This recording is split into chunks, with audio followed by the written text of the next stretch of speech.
உண்மையிலேயே ரமலானுடைய இந்த ஒரு மாசம் முழுக்கவும் சாப்பிடக்கூடாது, குடிக்க கூடாது, மனைவியோடு ஆசாபாசங்களில் ஈடுபடக்கூடாது, இச்சைகளை கட்டுப்படுத்தி ரொட்டீனா ஒரு மாசம் முழுக்க இருந்து ஆக வேண்டும் தான் 50 வக்து தொழுகிற மாதிரி. நம்மளுடைய பலகீனத்தை கருதி பேசாம இருந்தா கடை திறந்துட்டு அவரு வாயை திறந்து பேசியே வியாபாரம் ஆக மாட்டேங்குது. இவரு பேசாம இருந்தா எப்படி வியாபாரம் செய்ய முடியும்? அது மட்டும் அல்லாம நாம நம்முடைய தாய்மார்கள் பேசாம இருக்க முடியுமா? அப்போ சகர்ல நீயத்தை வச்சுட்டு நவைத்து சௌமகதின்னு சொல்லிட்டு அடுத்த 1 மணி நேரத்திலேயே நோம்பு முறிஞ்சு போயிருமே, இவங்களால பேசாம இருக்க முடியாது என்பதற்காகத்தான் சரி பேசிக்க அப்படின்றான்.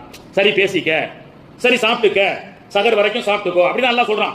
வேணும்னா சாப்பிட்டுக்கோப்பா, ரொம்ப கஷ்டமா இருக்கு, வேணா சகர் வரைக்கும் சாப்பிட்டுக்க, நம்ம ஒரு பர்மிஷன் கொடுக்குறோமா இல்லையா?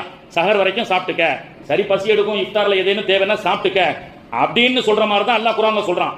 ஆனால் இன்னைக்கு அந்த இஃப்தாரும் சகரும் உணவு திருவிழாவாக மாறி நோன்புடைய நோக்கத்தையே பாழாக்கி கொண்டிருக்கிறது.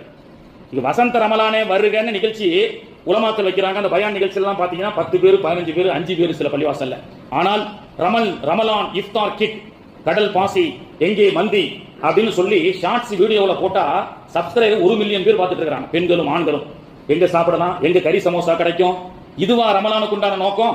அப்போ பிளானே மாறி போச்சு, நோக்கமே மாறி போச்சு. கடந்த இந்த இணையதளங்கள் வந்ததற்கு பிறகு எந்த பள்ளிவாசல்ல சகர் சாப்பாடு ரொம்ப வெயிட்டா போடுறாங்க, எந்த பள்ளிவாசல்ல இஃப்தாருக்கு என்று யாரும் தவறாக நினைக்க வேண்டாம். இதற்கல்ல நோன்பு.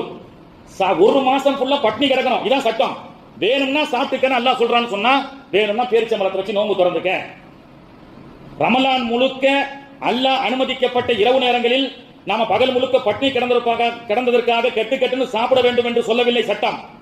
இதுவெல்லாம் சரி சாப்பிட்டுக்க, சரி குடிச்சிக்க, சரி மனைவியோட இரவு நேரத்தில் சேர்ந்துக்க அப்படின்னு சொல்றதெல்லாம் இதெல்லாம் ஒரு சலுகை தானே தவிர இது மட்டுமே எடுத்துக்கொண்டு ஒரு உணவு திருவிழாவாகவே இன்னைக்கு மாறிக்கொண்டிருக்கக்கூடிய ரமலானாகவே இருந்து கொண்டிருக்கின்ற ரமலானை வரவேற்பது ஒரு காலகட்டத்தில் தாயும் பெற்றோர்கள் பிள்ளைகள் தாய் அந்த பிள்ளைகள்லாம் ரமலான் வருது ஒரு 20 வருஷத்துக்கு முன்னாடி சொல்றேன். இப்ப எல்லாம் கடல் பாசி எப்படி செய்வது, கறி சமோசா எப்படி செய்வது, பீஃபில் என்னென்ன வகையெல்லாம் செய்து சகரில் சாப்பிடுவது, இஃப்தாரில் என்னென்ன வித்தியாசமான டிஷ்களை எல்லாம் இஃப்தாரில் சாப்பிடும் வித்தியாச டிஷ் அப்படின்னு சொல்லி ஷார்ட்ஸ்லயும் யூடியூப்லயும் வந்தா அதை போய் பாக்குறாங்க இன்னைக்கு பெண்கள்.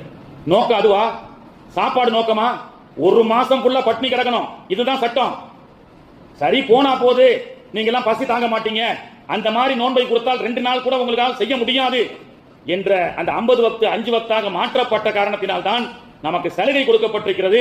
ஆனால் அந்த நோக்கமே இணையதளம், யூடியூப், இன்ஸ்டாகிராம், பேஸ்புக் போன்றதை இந்த ரமலான்ல ஒரு மாசம் திறந்தா மண்ணடியில கறி கஞ்சி கிடைக்குதா, இதுல இந்த கஞ்சி கிடைக்குதா, இங்க ஹரிதா கிடைக்குதான்னு சொல்லி